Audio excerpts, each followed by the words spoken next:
एक तरफ संगम, दूसरी तरफ उत्तर प्रदेश की सबसे महत्वपूर्ण सीट इस समय कहा जा सके मिल्कीपुर में चुनाव। सभी राजनीतिक दल अपने अपने हिसाब से दम भर रहे हैं। आज मुख्यमंत्री योगी आदित्यनाथ अयोध्या में थे और उन्होंने साफ कर दिया कि मिल्कीपुर में अब भाजपा का कोई विकल्प नहीं है।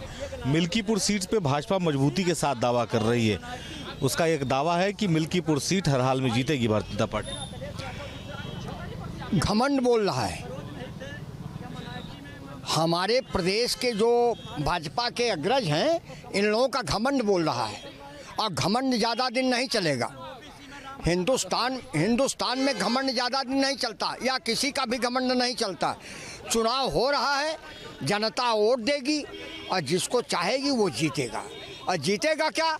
अब लड़ाई इंडिया गठबंधन और कांग्रेस की बीजेपी की है।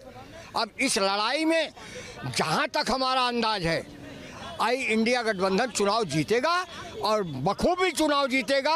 और इस चुनाव के साथ हम लोग वाकई में दिखाएंगे कि कैसे चुनाव होता है और परिस्थिति क्या बनती है, वो चुनाव में देखा जाएगा। चुनाव जीतेंगे, ये दावे के साथ कह रहा हूँ।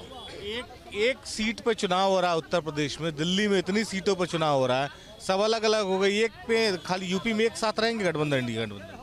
आपका कहना दिल्ली में आप पार्टी और कांग्रेस का क्या गठबंधन था? इंडिया में बता दे कोई बता दे इस मुद्दे को, तो हम बताने के लिए तैयार हैं। अब गठबंधन होगा, जब चुनाव हो जाएगा दिल्ली का, तब गठबंधन होगा। और ये बड़ा मजबूती से वही गठबंधन ये लोग मांग करेंगे। अभी तो डर रहे हैं कि हम इनके साथ कर लेंगे तो ये होगा, इनके साथ कर लेंगे तो ये होगा। अब जब दोनों अपनी अपनी संख्या के आधार पर चुनाव लड़े हैं, संख्या बल किसकी कितनी आएगी, उस संख्या के बल के आधार पर ये हाथ कांग्रेस से पसारेंगे। हाथ इनको कांग्रेस समर्थन देगी, मजबूती से देगी। और बोलिए। कह रहे हैं सब एक साथ चुनाव लड़ेंगे मिल्कीपुर में, भाजपा अकेले। भारतीय जनता पार्टी तो चुनाव अपने लड़ेगी और भारतीय जनता पार्टी मिल्कीपुर उपचुनाव में जो है जीतेगी। और इनके कहने से जो है, ये लोग तो विपक्षी पार्टी, विपक्ष है कहाँ? जो है विपक्ष है नहीं कर, हम लोग इन लोगों को विपक्ष मानवा नहीं करते हैं। जो है अभी ये विपक्ष का नारा दे रहे थे, जो पीडीए का नारा दे रहे थे, जो अभी उपचुनाव हुआ है, जो है उसमें भारतीय जनता पार्टी हमारी 7 सीटें लेकर के आई। ये लोग कहते थे कि 9 के 9 जीतेंगे। अरे भैया, जब जनता आप लोगों को वोटें नहीं देना चाहती है, आप लोगों की रीति रिवाज को जनता पहचान चुकी है, तो जनता काहे के लिए आपको वोट देगी? जो है जनता भारतीय जनता पार्टी को वोट दे रही है। कहीं भी हो, उत्तर प्रदेश में जो है 7 सीट हमारी भारतीय जनता पार्टी पाई। मिल्कीपुर चुनाव में भी आप देख लीजिएगा, भारतीय जनता पार्टी का प्रत्याशी जीतेगा। और जैसे आज समाजवादी पार्टी का प्रत्याशी अवधेश प्रसाद कहता है कि जितनी बार बाबा जी का हेलीकॉप्टर आएगा उतना हम उतने वोटों से चुनाव जीतेंगे। अरे अवधेश पासी, तुम कान खोल करके सुन लो, जो है तुम्हारे मन पर वह पारी कभी नहीं फिरेगा। जो है भारतीय जनता पार्टी का उपचुनाव प्रत्याशी जो जीतेगा और अवधेश पासी उसी तरह अपना पड़ा रहेगा। जो है और रह गई दिल्ली के चुनाव की बात, भारतीय जनता पार्टी का प्रत्याशी दिल्ली में चुनाव जीतेगा। जो है भारतीय जनता पार्टी की दिल्ली में सरकार बनेगी। सबने तय कर लिया कहाँ किसकी सरकार बन रही है, लेकिन मिल्कीपुर बहुत महत्वपूर्ण है। आज योगी आदित्यनाथ थे, मन से उन्होंने कहा कि भारतीय जनता पार्टी मिल्कीपुर में मजबूती के साथ विजय करेगी। घोसी में भी योगी आदित्यनाथ कहा करते थे, तो क्या कर लिया? क्या नहीं किया। अभी इनके पास तो प्रत्याशी का टोटा है। जो प्रत्याशी इलेक्शन लड़ना चाहता है वो अभी तो परिवहन निगम का अधिकारी है, उप प्रबंधक है, और उसने 2-2.5 महीने पहले रिजाइन किया। अभी उसका लिखा पढ़ी हुआ या नहीं हुआ पता ही नहीं मालूम कुछ है, तो उसको ये घोषित कर रहे हैं। इससे यही पता चलता है भ्रष्टाचारियों की सरकार है। क्योंकि उप प्रबंधक अगर कोई नौकरी छोड़ करके लिख रहा है व्यक्तिगत कारणों से और उसे भारतीय जनता पार्टी टिकट देने जा रही है, तो निश्चित तौर पर बहुत बड़ा घोटाला है। उसके खिलाफ आय से अधिक संपत्ति की जांच होनी चाहिए और इलेक्शन में प्रतिबंध होना चाहिए। क्योंकि अगर पारिवारिक व्यक्तिगत कारणों से है तो इलेक्शन क्यों लड़ रहा है वो आदमी, इस पर रोक लगना चाहिए। दूसरी बात मैं कह रहा हूं कि अवधेश पासी के परिवार को अगर टिकट दिया गया तो निश्चित तौर पर कटहरी की तरह वो भी हार जाएंगे, समाजवादी पार्टी हार जाएगी। लेकिन मेरा जो अनुमान है कि ना भाजपा जीतेगी ना समाजवादी जीतेगी, आजाद समाज पार्टी वो का सीट अब की बार ले जाएगी। इसलिए ले जाएगी कि एक तरफ परिवारवाद है और दूसरी तरफ चोरवाद है, भ्रष्टाचार है। ऐसे में एक नया प्रत्याशी नए रूप में आकर के आजाद समाज पार्टी चूंकि दलितों के लड़ रही है और वहाँ दलित वोटर्स ज़्यादा हैं, तो ऐसा वोट फिरेगा और आज़ाद समाज पार्टी वहाँ से जीतेगी। कह रहे ना कांग्रेस मतलब ना समाजवादी पार्टी जीतेगी ना भाजपा जीतेगी, आजाद समाज पार्टी जीत जाएगी। आप लोग किस तरह से देख रहे हैं मिल्कीपुर को? देखिए, उनका व्यक्तिगत ओपिनियन हो सकता है। रह गया सवाल कि मिल्कीपुर का विधानसभा सरकार अपना दावा कर रही है। सरकार ये निरंतर दावा करती थी। ये सरकार दावा की कि 400 पार। ये सरकार ने ही दावा किया कि लखनऊ 5 लाख पार। यही सरकार ने दावा किया 10 लाख पार वाराणसी। तो दावा तो ये कर रही है, इसमें कहीं कोई दो राय नहीं। हम उसके दावे से सहमत भी है कि कम से कम दावा करने का जज्बा तो उसके दिल में है। लेकिन सवाल ये भूल जाती है भारतीय जनता पार्टी कि मिल्कीपुर जिस दहलीज पर मिल्कीपुर में जो तुम्हारी सेना खड़ा होने वाली है, वो सेना का वहां कोई मतलब नहीं है।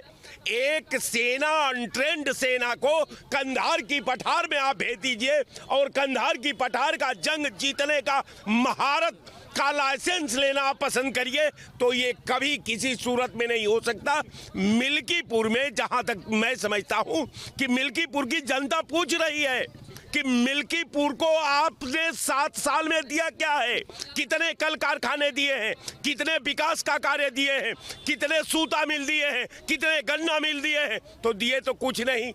तो कहने का मेरा मतलब सीधा सीधा है कि भारतीय जनता पार्टी केवल आडंबर बना करके, हवा बना करके मिल्कीपुर जीतना चाहती है। खाली आडंबर से मिल्कीपुर जीत जाएंगे?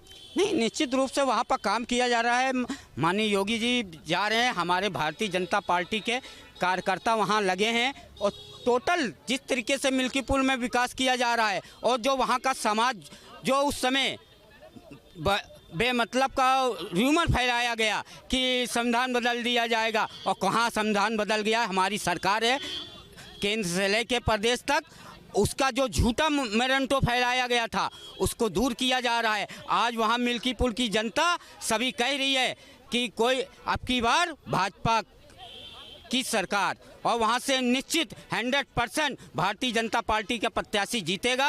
और हमारे कार्यकर्ता, हमारे मंत्री लगातार वहाँ जा रहे हैं, लोगों से बात कर रहे हैं, सबकी समस्याएं सुनी जा रही, उनका दूर किया जा रहा है। और ये योगी जी का वो है, और योगी जी जो चीज़ ठान लेते हैं निश्चित रूप से विजयी होते हैं। योगी जी लगातार वहाँ जा रहे हैं, वहाँ की जनता का काम कर रहे हैं। आज भी योगी जी अयोध्या में? हाँ, वो जा रहे हैं लगातार अयोध्या में। आज प्राण प्रतिष्ठा का दिन है, अयोध्या गए हैं। आज जो भूलवश जो गलती हो गई थी लोकसभा में, उसका ब्याज सहित बदला लिया जाएगा। हिंदू समाज एक माला की तरह पेड़ लिया जाए, अगले हो जाए, पिछड़े हो, दलित, आज एक सबको एक प्लेटफॉर्म पर आकर भारतीय जनता पार्टी को वोट देगा। ठीक है। योगी जी आज अयोध्या में, और यहीं से साफ हो जा रहा है जैसा लोग बता रहे हैं कि मिल्कीपुर अब भाजपा ही जीतेगी। देख लीजिए, फिर वही जिस राम ने इनको दुत्कारा उसी राम पे फिर चले गए। फिर ये मार खाएंगे वहीं पे, जैसे पहले मार खाए थे लोकसभा में, फिर मार खाएंगे। ये उनका यहाँ जाना छोड़ दे, इन्हीं में इसकी भलाई है, क्योंकि भगवान के साथ इन्होंने बड़ा अनर्थ किया है। बिना मंदिर मुकम्मल हुए वहाँ प्राण प्रतिष्ठा की गई थी मूर्ति की। ये उसका श्राप लगा था इनको, ये फिर वहीं जा रहे हैं। तो ये सब चीज़ें इनके ढोंग में, शिक्षा, रोजगार, स्वास्थ्य, नौकरियां, महंगाई, सुरक्षा तो एक बात करेंगे नहीं, और ये इस तरीके के आडंबर करते रहेंगे, ऐसा जारी रहे। अयोध्या पे किसको डर लग रहा है? विपक्ष को लगेगा, भारतीय जनता पार्टी को? नहीं, विपक्ष को डर नहीं है, भारतीय जनता पार्टी को डर है। इसलिए कि बिना प्राण प्रतिष्ठा के इन्होंने मंदिर का वो कराया। स्थिति इनकी बहुत गंभीर है। हिंदू कार्ड खेल करके जो है ये देश पर सत्ता कर रहे हैं। सब तो कोई ना कोई कार्ड खेल रहा है, कोई हिंदू कार्ड खेल रहा है, कोई मुस्लिम कार्ड, कोई पिछड़ा था कार्ड खेल रहा है, कोई दलित। ये तो पॉलिटिक्स का क्या फार्मूला है? ये लिए वहाँ जो है योगी जी फिर जो है लोकसभा की तरह से चुनाव हारेंगे। कोई सवाल है नहीं कि भारतीय जनता पार्टी जीते। भाजपा वाले दावे कर रहे हैं जहाँ योगी चले जाते हैं वहाँ चुनाव जीत जाता है। पिछले कुछ रिकॉर्ड भी दिखा रहे हैं वो लोग। झूठी बातें सब है, ऐसी कोई बात नहीं। अम्बेडकर नगर भी इसीलिए जीते, योगी जी गए थे। कोई सवाल ही नहीं है। जोगी क्या है भाई कि अम्बेडकर नगर जीत लेंगे? अरे अपने तंत्र से वो जीत लें, बात दूसरी है। लेकिन गठबंधन चुनाव जीतेगा, आश्वस्त रहिए। मिल्कीपुर बहुत महत्वपूर्ण हो गया है कम से कम उत्तर प्रदेश की सियासत के लिए। आज योगी जी वहाँ दावा कर रहे हैं, इससे पहले विपक्ष भी तमाम नेता थे, वो भी अपने हिसाब से दावा कर रहे थे। माननीय मुख्यमंत्री जी बार बार हेलीकॉप्टर उतार रहे हैं, लेकिन अवधेश जी वहाँ के जो सांसद हैं उन्होंने कहा जितनी बार हेलीकॉप्टर उतारेंगे उतने हजार से चुनाव भाजपा हारेगी। हकीकत क्या है, वहाँ का समीकरण ऐसा है, वहाँ दलित और पिछड़े वर्ग का वोट अल्पसंख्यकों का बहुत ज़्यादा है और वो समाजवादी पार्टी के तरफ है। और ये केवल कह रहे हैं कि हम जीतेंगे हम जीतेंगे हम जीतेंगे। जो कह रहे हैं भारतीय जनता पार्टी के लोग, वो बेईमानी करने के लिए बार बार कह रहे हैं कि जब 100 बार झूठ बोलोगे तो लोग सही मान लेंगे। हकीकत में वहाँ समाजवादी पार्टी का वोट बहुत ज़्यादा है और इसलिए भारतीय जनता पार्टी चुनाव वहाँ हार रही है। अम्बेडकर नगर में भी जाता था लेकिन भाजपा जीत गई चुनाव। देखिए, अम्बेडकर नगर में जो निषाद जी आए थे वहाँ समीकरण बदला, लेकिन मिल्कीपुर में समीकरण बदलने वाला नहीं है। ऐसा कोई प्रत्याशी ढूंढ के लाए जो परिस्थिति बदल। अब देखिए, अभी तो आया नहीं है, अभी तो केवल हो हल्ला हो रहा है, लेकिन समाजवादी पार्टी जो है जीतने की भारी संभावना है। अच्छा, अयोध्या बहुत चर्चा का विषय है। कह रहे हैं मिल्कीपुर में आज योगी जी हैं, उन्होंने कहा 100% चुनाव जीत जाएंगे। वहाँ के अवधेश प्रसाद कह रहे हैं जितनी बार हेलीकॉप्टर आएगा उतने ज्यादा भारी मतों से हम जीतेंगे चुनाव। हम ये पूछना चाहते हैं भारतीय जनता पार्टी के नेताओं से, अपने विकास की गंगा बहा दिया है तो भाई साहब क्या आवश्यकता पड़ेगी 8 मंत्री लगाने का आपको? आप जो है चंडीगढ़ के तर्ज पे चुनाव जीतना चाहते हैं, इसीलिए आप आश्वस्त हैं 100%, क्योंकि सुप्रीम कोर्ट ने कहा था कि एक राजनीतिक हत्या है। आप जो है राजनीतिक हत्या कर रहे हैं। भारतीय जनता पार्टी को चुनाव आयोग है, वो प्रवेश वर्मा हो चाहे मनगिदर सिंह सिरसा हो, खुलेआम पैसा बांट रहा है। चुनाव आयोग इसको बोलते हैं, चुनाव आयोग को चुनाव आयोग है वो। प्रवेश वर्मा पर आपने क्या कार्रवाई किया? आपने जो है मनगिदर सिंह सिरसा पे क्या कार्रवाई किया? आप कार्रवाई नहीं करना चाहते और आप मिल्कीपुर जो है बहुत बुरे तरीके से भारतीय जनता पार्टी के नेता हारने वाले हैं। ये क्योंकि वहाँ पे क्या है, 2200 मकाने आपने तोड़े हैं, 1800 घर तोड़े हैं, दुकान तोड़े हैं। जब भगवान राम को वहाँ के लोगों को जब श्रद्धा करने का, पूजा करने का समय आया, जब उनके करीब जाने का समय आया, तो भारतीय जनता पार्टी के नेताओं ने अयोध्या वासियों को बेच खाया। न्यूज नेशन अब व्हाट्सएप पर खबरों के ताजा अपडेट के लिए न्यूज नेशन के इस QR कोड को स्कैन करें।